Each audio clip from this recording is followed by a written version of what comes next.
Bismillahirrahmanirrahim. Assalamualaikum warahmatullahi wabarakatuh. Di sini saya akan menjelaskan mengenai yaitu pengembangan kurikulum yang sesuai dengan perkembangan anak. Langsung saja. Dari National Association for the Education of Young Children mengemukakan bahwa kurikulum PAUD ini harus sesuai dengan perkembangan anak atau DAP. Nah, yang tentunya berdasarkan teori, penelitian, pengalaman, kemudian pengalaman yang diketahui mengenai bagaimana anak ini berkembang dan belajar. Nah, pengalaman bagi anak usia dini ini menjadi fondasi yang sangat berharga bagi keberlangsungan kehidupan anak di masa yang akan mendatang. Nah, oleh karena itu, orang tua dan pendidik ini idealnya atau harusnya ini untuk bisa meluangkan waktunya untuk lebih lagi menggali potensi yang ada pada setiap individu anak dengan cara memberikan stimulasi pada mereka. Selanjutnya, yang pertama ada hakikat DAP. Ini yang pertama yaitu ada konsep DAP. Nah, konsep DAP ini terbagi menjadi 3, yaitu yang pertama kesesuaian dengan usia, kemudian kesesuaian dengan individu anak, dan yang terakhir yaitu kesesuaian dengan kondisi sosial dan budaya anak. Langsung saja, yang pertama yaitu kesesuaian dengan usia. Nah, maksud di sini yaitu maksudnya praktik pendidikan yang dikembangkan berdasarkan teori yang menempatkan tahapan perkembangan manusia secara universal. Nah, tahapan perkembangannya itu tidak hanya kognitif tetapi menyangkut fisik, kemudian sosial, emosional. Nah, yang kedua yaitu kesesuaian dengan individu anak. Nah, maksudnya ini praktik pendidikan yang selaras dengan pola pertumbuhan dan perkembangan setiap anak secara personal, termasuk dengan kekuatan gaya belajar, kemudian minat, pengalaman, dan potensi anak tentunya. Nah, yang terakhir ini ada kesesuaian dengan kondisi sosial dan budaya anak. Nah, praktek yang sesuai dengan budaya kehidupan anak ini mengakui bahwa anak ini berasal dari suatu keluarga atau masyarakat yang memiliki budaya yang berbeda dalam kehidupannya masing-masing.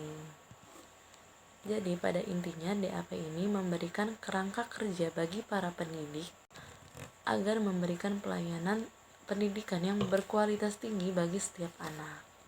Nah, selanjutnya ini ada 5 kunci yang digunakan untuk membuat keputusan dalam perkembangan kurikulum berbasis DAP. Yang pertama ada menciptakan komunitas peduli terhadap anak. Jadi sebisa mungkin orang tua dan pendidik ini menciptakan suatu lingkungan yang berpusat pada anak.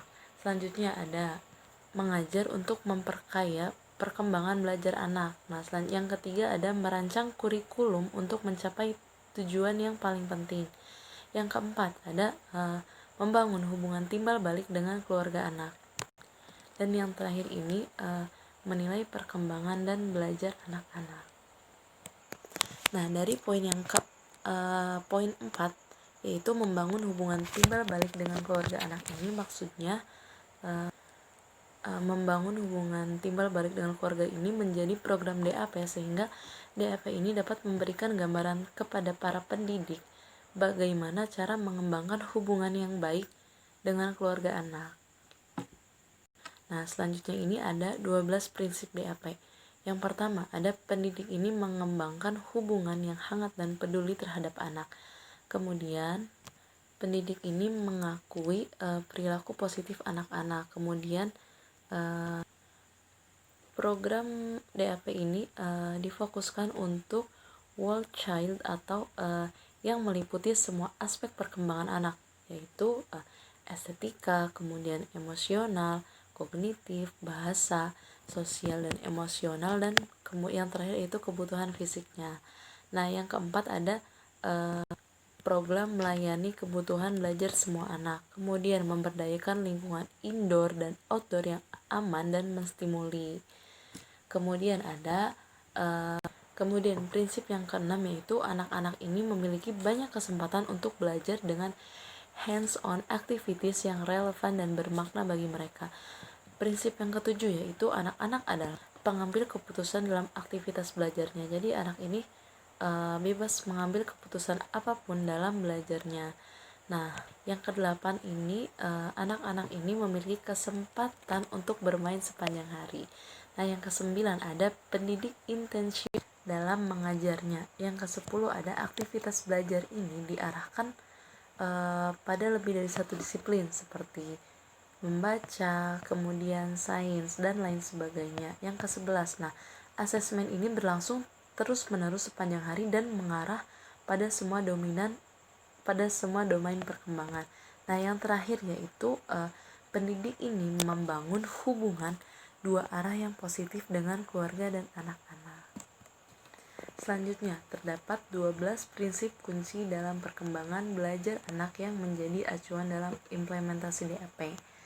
Nah, di sini saya sebutkan ada 12 prinsip yang menjadi acuan dalam DAP. Yang pertama, yaitu domain perkembangan anak yang meliputi fisik, kemudian sosial, emosional, dan kognitif yang berkaitan satu dengan yang lainnya.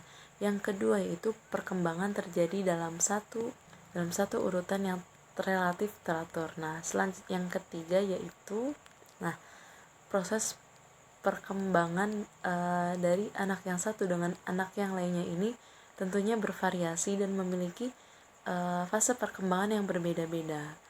Kemudian prinsip yang keempat yaitu pengalaman awal memiliki efek kumulatif yang baik dan tertunda pada perkembangan anak. Yang kelima, selanjutnya itu hasil perkembangan anak ini dapat diprediksi ke arah organisasi dan internalisasi yang lebih kompleks. Yang ke-7, perkembangan dan belajar anak ini akan terjadi dengan baik jika dipengaruhi oleh berbagai sosial dan budaya. Kemudian ada anak ini sebagai pembelajaran yang aktif, baik pengalaman fisik dan sosial secara langsung dan alami. Nah, yang terakhir ada perkembangan dan belajar ini hasil dari interaksi individu dengan lingkungannya yang meliputi dunia fisik dan sosial kehidupan anak. Nah, sekian penjelasan dari saya, kurang dan kurangnya mohon maaf. Wassalamualaikum warahmatullahi wabarakatuh.